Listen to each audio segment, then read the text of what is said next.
Just say the name Junior, and everyone in Winston Cup Racing knows who you're talking about. You'll meet the man who's a legend in his own time. Johnson tried to hire Alan Kulwicki several years ago, but the Wisconsin native wants to do it his way. You'll hear why.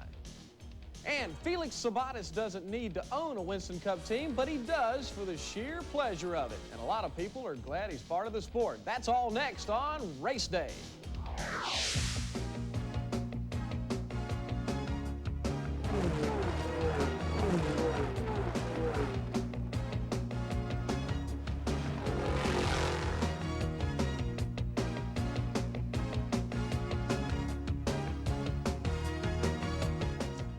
Hello everybody, I'm Pat Patterson. Thanks for joining us. Over the years, Winston Cup Racing has grown from a run-what-you-brung kind of sport to the most attended form of motorsports in the country.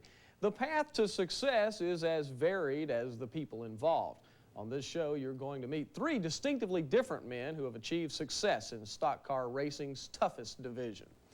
Now, there's little debate that Junior Johnson is one of the most famous car owners of all motorsports. This year, after a couple of what you would have to have considered lean seasons, one of his teams has knocked on victory door every week. Mark Allen talked with the living legend about what has made his organization once again the envy of the sport. This is the pose people have come to recognize on race day. If Johnson had been born 150 years ago, he could have been the subject of the sculptor Rodin's The Thinker. There are certain rules the 61-year-old car owner has set in stone about his role during a race. I do not direct them to race teams to make the decisions they want to make. If I think one of them's making the wrong decision, then I'll let him know that, and he's welcome to go ahead with his decision. But I want him to be aware of what I think is best for him. And I'll only express that to him personally. I will not do it on the radio. Many people point to Bill Elliott as the ingredient that had been missing since Darrell Waltrip's departure after 1986. While there's certainly some truth to that, another less obvious point is that most of Johnson's crew has been together for years. That stability has to be credited in some measure to Junior himself. He's lenient to the fact, rather than chewing people out or pointing fingers, he sets, he thinks, he understands. You know, a lot of that's rubbed off on a lot of the people here. If you don't do your job, it'll show up, and when it shows up, then I've either got to do something about it to motivate the guy to get back to doing his job or replace him, one or two. I take the road of motivating him back, because once you train a guy to do what you want him to do and he does a good job at it, firing him's easy. Losing him is a devastating blow to your race team, because you've lost an experienced, knowledgeable person that you put a lot of years into. All the guys that we work with here, from the machine shop to the engine guys to the chassis shop, fabricators, they're all what we think are the best, because Junior and I spent all winter walking through this place trying to find a weak link in the chain. I don't think we've got one right now.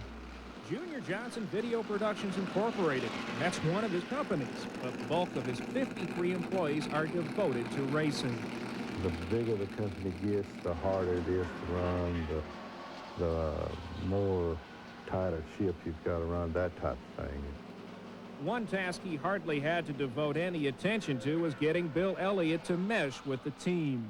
He thinks and believes the same things that we do. A man's word's his word, and he's devoted to what he says, and I'll do this and you do that, and it all, you don't have to worry about him not holding up his end of the bargain, and he don't have to worry about us holding up our end of it.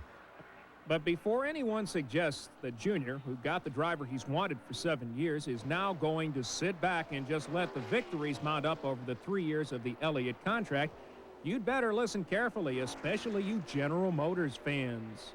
I don't think in any race team, a good race team, could start from the first year and say, well, this is going to last me all year long.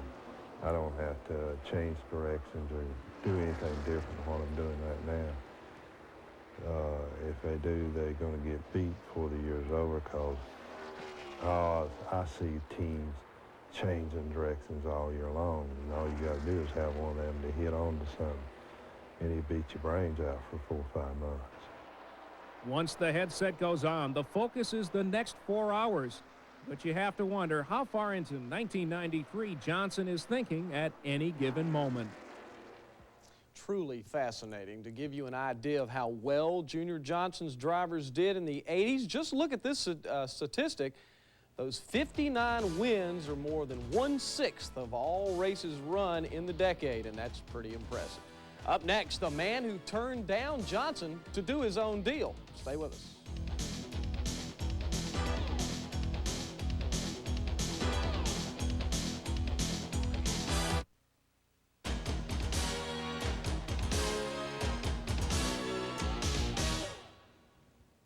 Welcome back, everybody. A few moments ago, we showed you a statistic about the amazing success of car owner Junior Johnson has enjoyed during the 1980s. When he went shopping for a driver a few years ago, Junior courted Alan Kulwicki, but the Wisconsin native spurned Johnson's advances. Kulwicki has a very simple philosophy that he's going to follow no matter what, as Neil Kassebaum reports. There is a saying that describes Winston Cup owner-driver Alan Kulwicki's approach to life. Don't wait for your ship to come in. Swim out to it. It was that philosophy that got the Wisconsin native into Winston Cup racing in 1986. When I first came into NASCAR, I never intended to be an owner-driver. You know, I just wanted to drive for someone. And, you know, if someone would have offered me a good ride at the time and paid me to do that, I would have been on top of the world. But when I came down here, no one knew me. I didn't have any offers, so I did it this way out of necessity. And it was a year or two on the circuit before I started getting offers to drive, and the offers really were never any better than what I could do with my own team. Being an owner and driver worked for the 37-year-old bachelor who won the 1986 Rookie of the Year title. So if it ain't broke, don't fix it. And Alan remains his own boss and driver, who shoulders 2 types of pressure in the world of Winston Cup racing: business pressure outside the car and driver pressure inside it. As you go farther and farther in this sport, there get to be more and more distractions. There's more people that want little bits of your time, whether it's appearances or signing baseball cards that come in the mail every day of the week, souvenir stuff, sponsor appearances, and those things little by little add up, and it gets to be more and more difficult to concentrate on what you need to do to the car and the team to keep it running well. When I get in the car, I don't focus on anything but driving the car. I'm not thinking about, well, how much does this set of tires cost, or if I wreck it, how much is it going to cost to fix it? It really doesn't affect my driving at all. It's a high-pressure business no matter how you look at it, and it's an escape from one set of responsibilities or pressures, and at the same time you're walking into another set.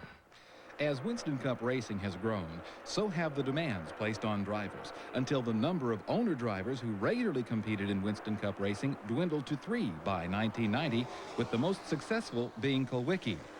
But he sees this situation changing. There's other guys out there like Darrell Waltrip or Rusty Wallace that are car owners or partners, and you know, at times they've been successful doing it that way. Ultimately, it seems like there's 2 drivers right there that have driven for other teams, that have won the championship and have made money driving for someone else, that ultimately want to do it their own way. And maybe I'm ahead of some of the other drivers in that aspect. A lot of them eventually come to that point. Alan has had the chance to put the owner pressures behind him, since his talents as a driver have not gone unnoticed, and has had offers to drive for other well-established teams, namely Junior Johnson.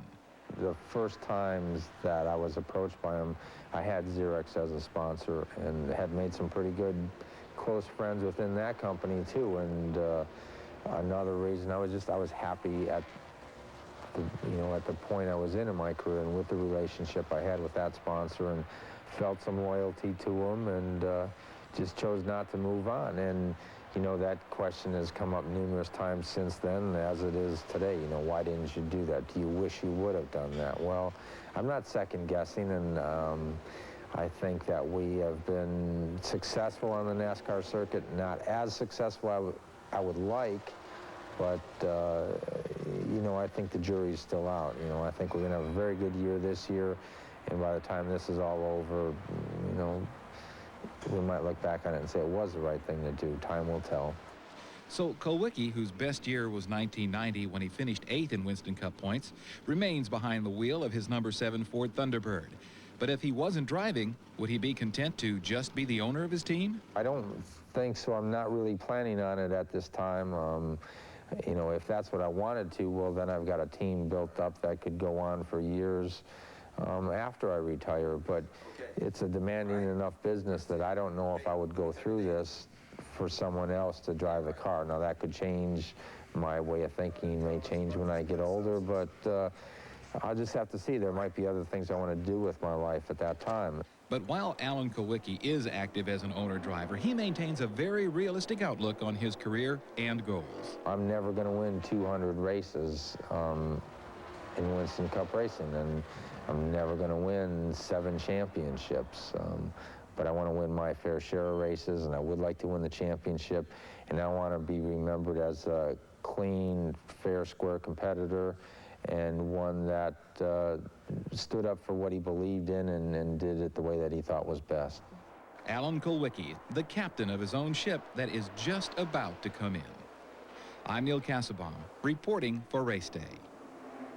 And you can bet Kulwicki will get his share of victories. Coming up in a moment, you'll meet a man with a big checkbook who's shaking up the old guard in Winston Cup. Stay with us.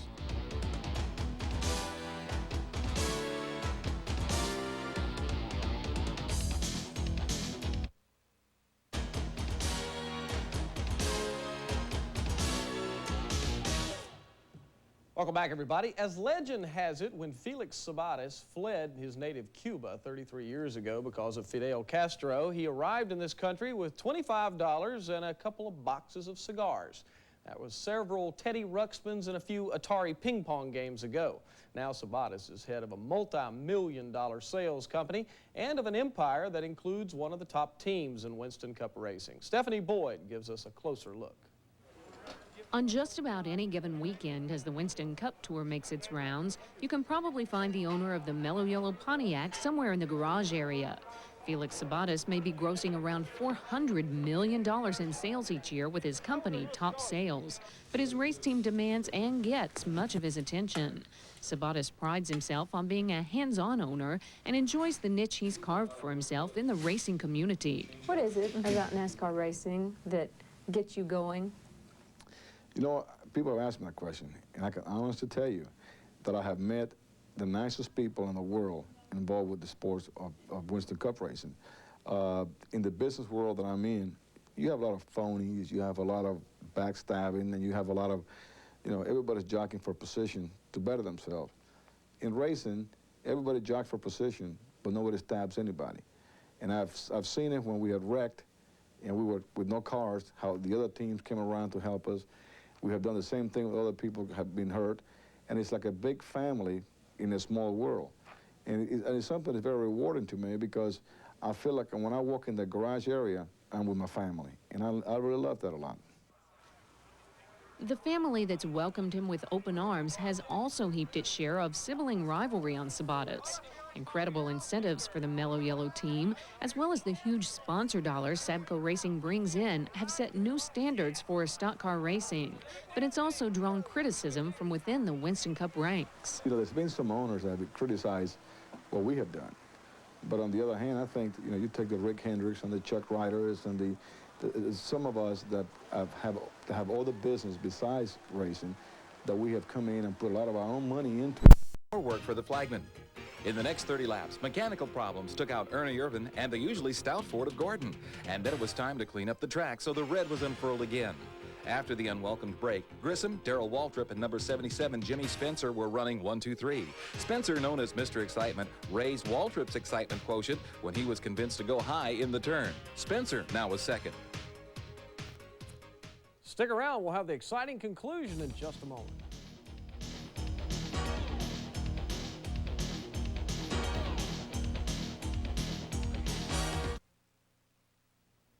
Let's continue now with the Mountain Dew 500. With Steve Grissom in the lead, there was some short track racing for other positions as number 20 Mike Wallace and number 27 Ward Burton dueled, with Burton, the Rockingham winner in February, getting his position and part of Wallace's olds. On yellow number 13, Jim Bowen again was caught on the outside in turn 4, but all the cautions helped propel number 25 Jimmy Hensley into the lead as tire problems caused Grissom to fall back.